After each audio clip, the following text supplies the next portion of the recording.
επιστρέψαμε και πάλι στο Toto Turner Stadium της πόλης Μπέρσεβα, λίγο πριν την έναρξη του αγώνα, του κρίσιμου αγώνα του Ολυμπιακού απέναντι στη Χάπουελ. Κρίνεται το ευρωπαϊκό μέλλον στο Champions League των ερυθρόλευκων απόψε, οι οποίοι μετά το 0-0 πριν από μία εβδομάδα στο γήπεδο Καραϊσκάκη θέλουν να πάρουν αποτέλεσμα απόψε εδώ, ώστε να συνεχίσουν το ταξίδι τους στην κορυφαία ευρωπαϊκή διασυλλογική διοργάνωση. Μένουν οι γηπεδούχοι. Ωραία, Μπουχαλάκης πίεσε. Μια παλιά τώρα μες στη μεγάλη περιοχή. Το σούτο Καπίνο, μια πολύ σημαντική απόκρουση από τον Στέφανο Καπίνο στο 10ο λεπτό.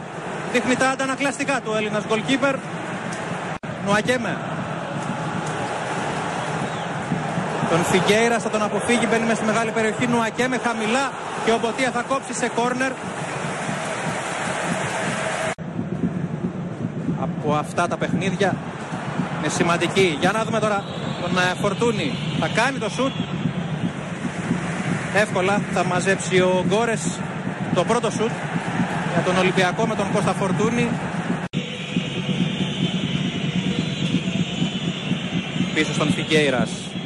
Μπουχαλάκης έχει πολύ χώρο μπροστά τον Ανδρέας Μπουχαλάκης. Θα κάνει το σουτ έξω. Καλή στιγμή για τον Ολυμπιακό στο 26ο λεπτό με τον Ανδρέα Μπουχαλάκη. Μακάρι ο Γάλλος να είναι γουρλής. Μέλιξον με τον Νταβιτζάντα. Είναι ο Φιγκέιρας εκεί, η σέντρα με τη μία, αφήνει ο Μπάρντα. Υπάρχει χώρος για το σούτ έξω. Στο 38ο λεπτό είναι ο Νιγηριανός. Ανοίγει στον Μέλιξον. Κάνει κίνηση και ο Νταβιτζάντα. Ο Μέλιξον παίρνει την μπάλα στο δεξί, θα κάνει το σούτ έξω. Νομίζω πως ο Καπίνο είχε τον έλεγχο της φάσης. Μέλιξον. Τον Νουακέμ, έχει τον Γιάννη Μανιάτη αυτός μπροστά του. Πάει και ο Μιλιβόγεβιτς, θα περάσει ο Νουακέμ απέναντι από τον Καπίνο. Τρομερή απόκριση του Καπίνο. Ο Καπίνο κατεβάζει ρολά, λέει όχι. Σε ένα ανεπανάληπτο τετατέτ του Νουακέμ στο 56. Ο Στέφανος Καπίνο δείχνει τα αντανακλαστικά του. Και εδώ δείτε και πάλι πως ο Νουακέμ έκανε καλή κίνηση. Ξέφυγε από Μιλιβόγεβιτς και Μανιάτη, όμως ο Καπίνο είπε όχι. Έκοψε καθαρά ο Μποτία. Μπουχαλάκης.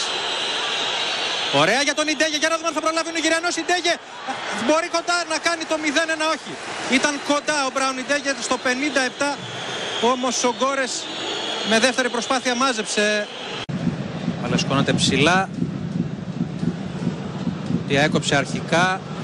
Λούσιο θα κάνει το σούτ έξω. Δεν ανησύχησε ο Καπίνο. Όλοι οι παίκτες του Ολυμπιακού πίσω. Ο Μπαν, το σούτ πάνω στο Μπουχαλάκι. Ράντι. Τζέντεκ το σούτ, γκολ. 1-0. Δυστυχώς η Χάπουελ Μπέρσεβα σε αυτή τη στημένη φάση θα κάνει το 1-0 με τον κεντρικό της αμυντικό, τον Τζέντεκ, ο οποίος είχε προωθηθεί σε αυτό το στημένο. Ο Στέφανος Καπίνο αυτή τη φορά δεν μπόρεσε να αποσοβήσει τον κίνδυνο και η Χάπουελ Μπέρσεβα δυστυχώς ανοίγει το σκορ στο 79. Εδώ οι φίλοι της πανηγυρίζουν. 1-0 για τους γηπεδούχους με τον Τζέντεκ, ο οποίος δεν αγωνίστηκε στο πρώτο μάτς. Εδώ έπιασε το σούτ πολλά τα σώματα μπροστά από τον Καπίνο. Δεν μπόρεσε να αντιδράσει αυτή τη φορά ο τερματοφύλακας του Ολυμπιακού με τους Ισραηλινούς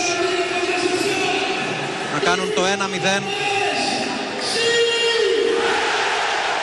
με τον Τζέντεκ. Ο Ολυμπιακός πρέπει στα αυτά τα δόκριθη στα play-off. Ντελαμπέγια θα κάνει τη σέντρα ο Ισπανός, είναι ο Ιντέγια εκεί, ο Φορτούνης η κεφαλιά πάνω στα σώματα. Μαζουακού το σούτ έξω. Καλή στιγμή για τον Ολυμπιακό στο 83. Ράντι για τον Λούσιο. Έχει χώρο και ο Βραζιλιάνος τον κυνηγάει, ο Ντακώστα.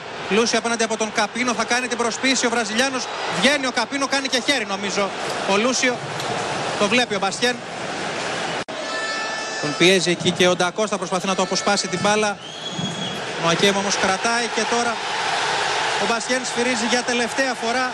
Δυστυχώς ο Ολυμπιακός δεν τα καταφέρνει δεν παίρνει το εισιτήριο για τα play-off του Champions League, το οποίο καταλήγει στους Ισραηλινούς στη Χάποελ Μπέρσεβα. Απογοητευμένοι οι παίκτες του Ολυμπιακού, δεν τους βλέπετε σε αυτή τη στιγμή, έχουν πέσει στο έδαφος. Δεν μπορούν να πιστέψουν ότι αποκλείστηκαν από την Χάποελ Μπέρσεβα. Εδώ ο Βίκτορ ασπάστηκε τον συνάδελφό του της Χάποελ. Αποκλεισμός για τον Ολυμπιακό λοιπόν, δεν καταφέρνει να πάρει αποτέλεσμα εδώ στο Toto Turner Stadium. Χαράκια για την ιδιοκτήτρια της Χάποελ. Ο Ολυμπιακός λοιπόν με ένα γκολ του Τζέντεκ στο 79 γνώρισε την ήττα με 1-0